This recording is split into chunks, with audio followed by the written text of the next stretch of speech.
Do you know it's been 22 years since I actually used the phrase hunker down on TV? Seriously? Yeah. Why is that? Because you haven't had the occasion to do so, I guess. No. That's when I first started Right. 22 years ago, Hunker down. 2004. Yeah. It's amazing. It goes by so fast. It does, doesn't Don? it? Yeah. This is one of the best people I've met in my life. He's really great. Obviously, a great reporter, very professional, but a very decent man. Thank and you. I appreciate that very much. It means a lot. I didn't even pay him for that. I didn't even have to pay you for that. Thank you. You don't have to pay for it. It You was earned it. it was such a wild time. So you were Attorney General back in 2004. Yeah. I was a reporter just standing in the middle of hurricanes. It was just crazy for 6 weeks that summer. I've never seen anything like it, and hope I never will again. From your lips to God's ears, it was traumatic. Yeah. Very difficult for an awful lot of our fellow Floridians. We had to establish, hotlines to stop price gouging. That system that we set up is still running today, 20 years later, and protecting people in Florida when storms come to make sure that they don't get cheated, overcharged for hotel rooms and things of that nature. Yeah, that really surprised me. Hurricane Charley was the first one. Hit Punta Gorda. Supposed to hit Tampa Bay where we are. It was going to come to St. Pete, yeah, and then it's going up the coast, and then it takes a quick turn, and missed us and hit our friends and hit south. me. Yeah, literally, I know. Where I had to hunker down underneath the highway overpass for 3 or 4 hours while it was. Oh yeah. Tell that story, please. All right. So first of all, we were based at a Holiday Inn because it's right on the banks of a river, and we were expecting 8 to 10 foot storm surge. So I wanted to be able to show the river rising to show people storm surge, so that when it got to Tampa, this hurricane, they would know, well, you know what, that water's not safe. Let's get out of here. Right. So that was the whole idea. We're about 2 hours south of Tampa Bay. Let's show them what the storm's going to be like at a passing glance, and then they'll be more prepared. It turns out it takes a hard right turn coming straight towards us.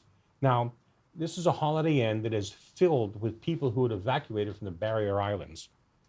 And I realized we're going to get creamed. This is a Category 4, maybe a Category 5 hurricane. They didn't know at the time. And it's a beautiful, if I might, it's a beautiful part of our state. If you haven't been down there, Yusepa Island, Captiva, Sanibel. Yeah. I mean, and it really came right up in Charlotte Harbor to Punta Gorda. Unbelievable. Go ahead, So I'm sorry. that's okay. So we literally started knocking on doors and said, you got to get out of here. Yeah. And I said, just go. And well, they said, well, where am I going to go? And I told them, I don't care where you go. Get in your car and start driving, and just leave and Go to safety. Yeah. just start driving east. Yes, sir. And so they did, and they evacuated the entire hotel.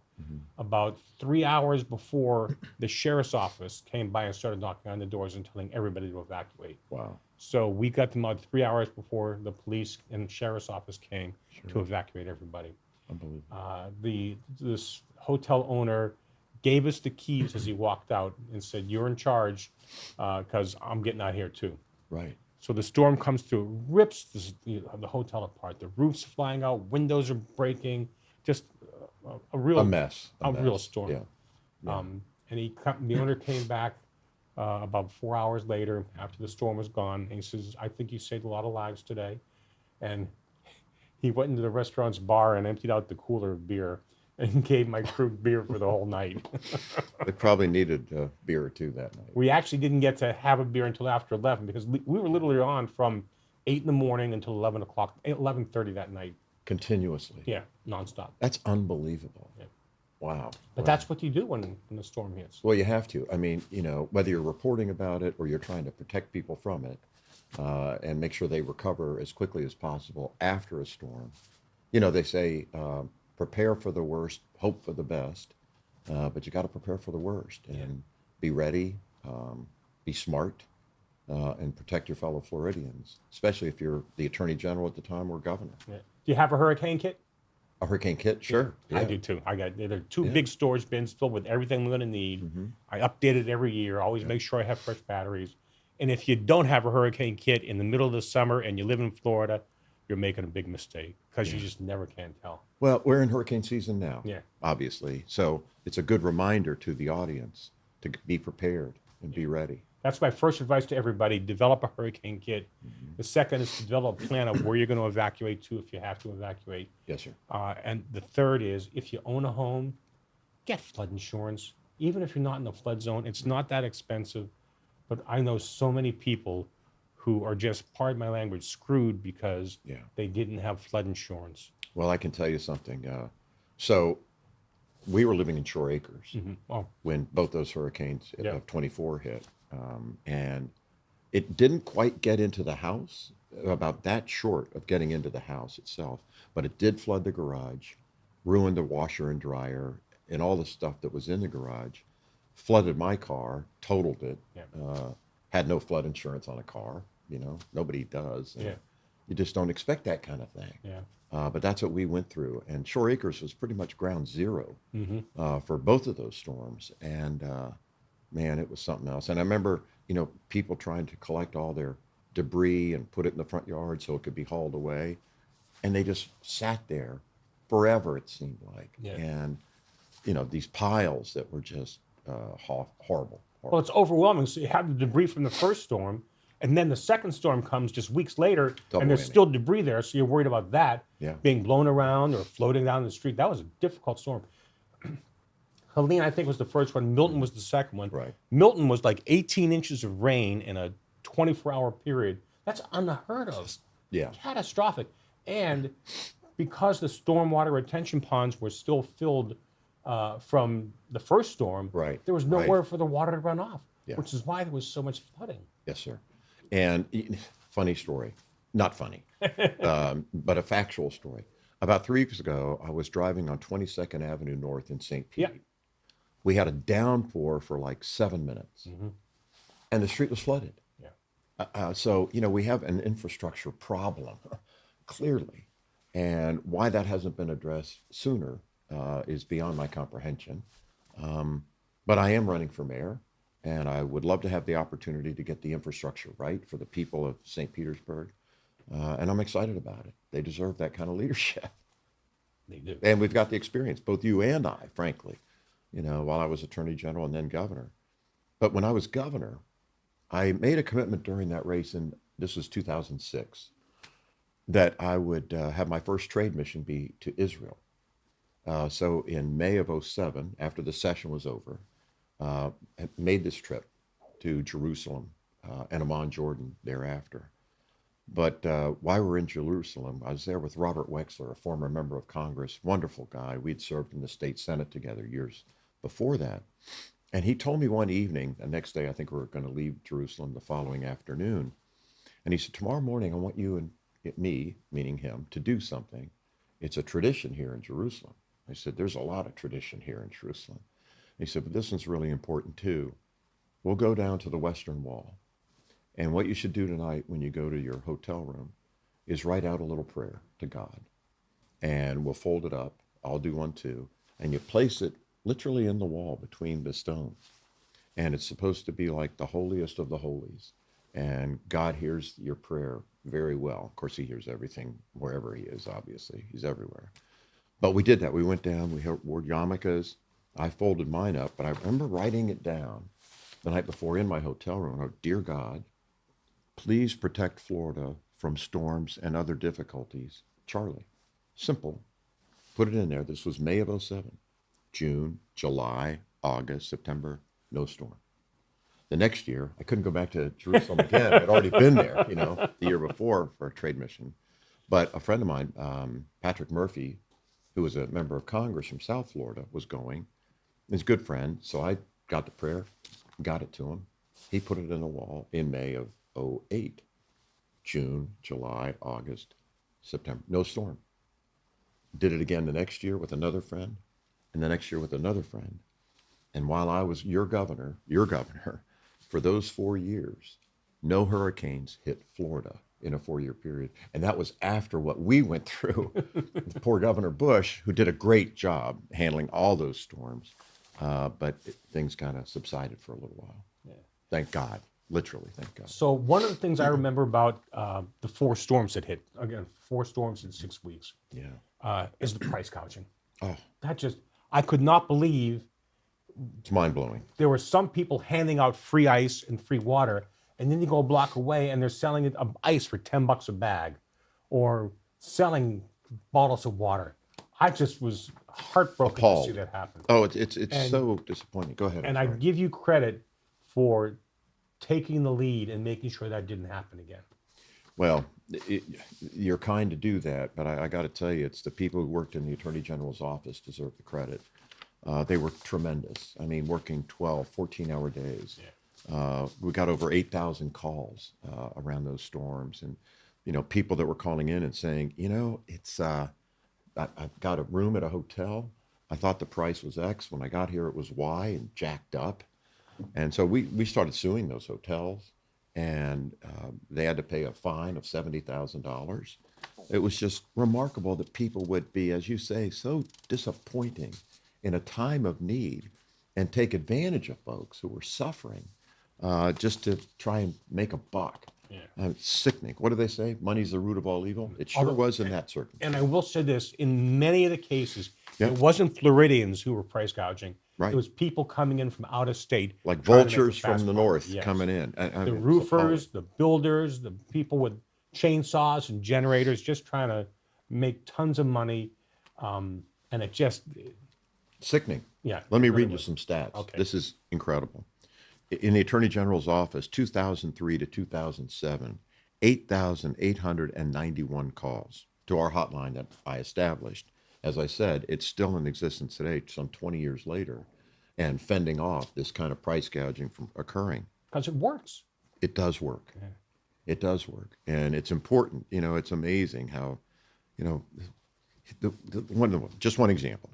Suits filed within 4 days of Hurricane Charley. I mean, we were on it like you know what. The West Palm Days Inn that advertised $39.99 and charged up to $119 and paid $70,000, as I said, was the fine for it. And then a Lakeland motel charged an 85-year-old woman, 85, with a reservation for $61, and then a room for $44. I mean, just adding fees after fees after fees. And they're suffering. These people have just escaped disaster and death to come inland in Florida and escape the storms. And then they get hit by somebody trying to make an extra buck. Yeah. Horrible. But that program still exists, Don, and I'm very proud of that. And protecting Floridians still. That's what you're supposed to do. Protect the people. Look out for them. Have their back. And these storms are so devastating. I mean, Yeah. I remember we would travel all over the state to cover these hurricanes. And at one point, we were checking into a motel where there was a storm coming on the east coast of Florida at this time. Right. And the clerk says, we're so glad Might to have have been you. Hutchinson Island, because 2 hit there that year, believe it or not. Go ahead. I interrupted. That's okay. So the hotel clerk says, wow, we're honored to have you guys here. We don't get TV crews here that much. And they said, well, you may not be that happy tomorrow because every hotel we checked into all summer has been destroyed. Yeah. It was- Unbelievable. It's just crazy what happens. Well, I hope that one didn't get destroyed, it, too. it did. It did. Yeah. Unbelievable, isn't it? Yeah. I mean, that kind of carnage and devastation and damage, it's just, it's a lot to take in. But if you have a good team, and certainly Governor Bush had a great team put together, Yeah. always at the Emergency Operations Center, always updating our fellow Floridians. And I got to learn from that. He was kind of a mentor on how to handle storms in Florida. And so I witnessed it, as a member of the cabinet, as Attorney General for 4 years. And so when I got elected governor in 2006 until, 2011, that experience prepared me to be a better governor whenever we had that kind of storm hit. Jeb Bush really did write the book on Oh, hurricane preparedness from a state level and what to do no question. and how to stage help, how to call for help from other states. He's a great leader. Yeah. Great leader. You're in the eye of the storm, and you need a great leader who's, you got to have a cool head to win a hot game. I used to play quarterback in football, and it's true. I mean, when all around you are panicking, the quarterback, the leader, has to be calm, steady, and ready to lead, and have a steady voice to protect people. You talk about St. Petersburg and the flooding they had during Helene and Milton a couple of years ago. What could we have done better as a city to have avoided that? Is there anything? I mean, Sure, there is. I mean, obviously the infrastructure was a big part of the problem, still is. Some of the Northeast plant, which is not far from where I live in Northeast St. Pete, is supposed to be completed, by this year. It's been a 4-year plan. If we could have done that a little earlier, then, what hit us in 24 wouldn't have hurt us as much as it did. But for some reason, somebody wasn't at the switch and doing what needed to be done to prepare for it. That's a shame. yeah. Well, But I'll fix it. We'll fix it. That's learn why from we our have mistakes. elections. Exactly. So my daughter lives in Meadowlawn in St. Petersburg. Oh, does she? Yeah. Sure. And I Beautiful remember there. helping her sandbag her house because they were expecting flooding too. Yeah. And again, she was lucky. It got, just like you, it got up to the garage, did not get into the house, but they lost power for 5 days, 6 days. Yeah. So, We ended up getting black mold. We had to get out, yeah. Chelsea and I. And it was, even though it didn't flood the house per se, as I said, it flooded the garage, the washer and the dryer, gone. My car ruined because it got flooded sitting outside in the driveway. Obviously, it was lower than the house. Yeah. And then, we got black mold because there wasn't enough power to do the right thing. So we had to go out, had to leave. People probably don't realize this, and you and I know this very well, how long it takes to actually recover from a hurricane. Right. I met you in Punta Gorda on the 5th year anniversary of Hurricane Charley. Charlie. It was still. Yeah, I wish they hadn't named it after me. At least they spelled it differently, but yeah, it was a bad We went story. back for a 10-year anniversary. Yeah. It still hadn't completely recovered. Right. Think about that. It takes 10 years to recover from a Category 4 hurricane. Mm-hmm. So you really do have to be prepared, both mentally and emotionally, financially. Let's talk about what should people be thinking about now when you realize how devastating these storms can be. Well, let me take us back a bit. Hurricane Andrew, Yes. when Lawton Childs was governor. Yeah. Devastating storm. Homestead. I was there. Yeah. I'm sure you were. Yep. And I remember that he called a special session, Governor Childs did, after the storm had occurred. And the main point of that session was to increase the structural soundness of construction throughout the state of Florida, primarily homes and motels, things of that nature, condominiums. And that upping the structure requirements statewide has helped us a lot. Oh, yeah. That's the part about being prepared for the worst, but hope for the best. And Governor Childs led us well during that time. God rest his soul. Yeah. He was another good governor. He was. Walking Lawton. Yeah, he was something else, man. I mean, he had a great sense of humor. Yes, he did. He really did. And I enjoyed interacting with him a lot. And Buddy McKay, his lieutenant Yep. governor at the time. But they did a wonderful job for Florida. Who became governor for like 3 days or 4 days. Yeah, wasn't it? because Lawton passed Well, before Jeb got sworn in. yeah. So actually, Buddy McKay was Governor McKay Yeah. for a brief time. But anyway, back to St. Petersburg. Yeah. What should St. Pete people be thinking about now? We're mid-hurricane season. Yeah. Fortunately, nothing on the horizon. But Thank God. what should we tell them to do right now? Well, you mentioned it earlier. Make sure you have the hurricane kit. You got batteries, you got a flashlight, and the essentials that you would need. Water for 72 hours. Yes, sir. Yeah, right. Um, Yeah. So that's very important. Make sure you have proper insurance, that you're covered for whatever may come. Can we say that again? Flood insurance. You can't get flood insurance or hurricane insurance once a named storm is out there. They just won't let you do it. So you have to get it now if you can. Listen to the man. He knows of what he speaks. And that'll save you a lot of heartache and headache. A lot of people live in mobile homes, manufactured housing. We'll talk about Faye, actually. So if you live in manufactured housing, don't play games. Even in a tropical storm, you need to evacuate. Every single storm, you cannot be in manufactured housing or mobile homes. Right. They're just not strong enough. They're not built to the same codes Right. that Lawton Childs had passed with you guys in the legislature. Exactly true. That's right. That's right. So, again, listen to Don. He knows of what he speaks.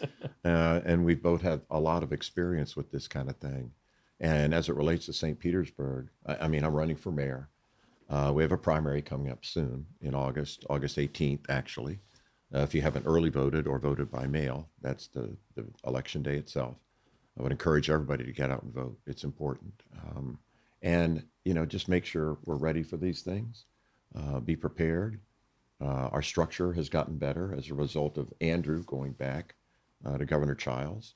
And we just have to be mindful. Listen to your local officials when a storm does come. And they'll give you updates and how to evacuate, where you can go. Just be smart and have a radio too, because power goes out a lot in these things, Yep. right, Don? And just be mindful. One thing we're really lucky about right now in the Tampa Bay area is Helene and Milton are still fresh in our minds. Yeah, So we know how even Milton, that I don't think it was a hurricane, it was a tropical storm, right? I think that's right, but it was a bad one. With all that unfortunately. rain, caused so much devastation. Yeah. So even a minor storm can cause some major problems, and you just can't take them lightly. You can't take them lightly. I mean, we had a pretty difficult storm this week. Yeah. In Tampa Bay, a lot of limbs down and Yeah. stuff. At least in our neighborhood. Our power went out for 3 hours, Did it? Yeah. and we're up in Hillsborough County. Right.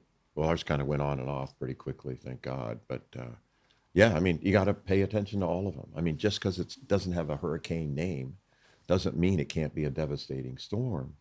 I mean, in the summer in Florida, we get them almost every afternoon. Yeah.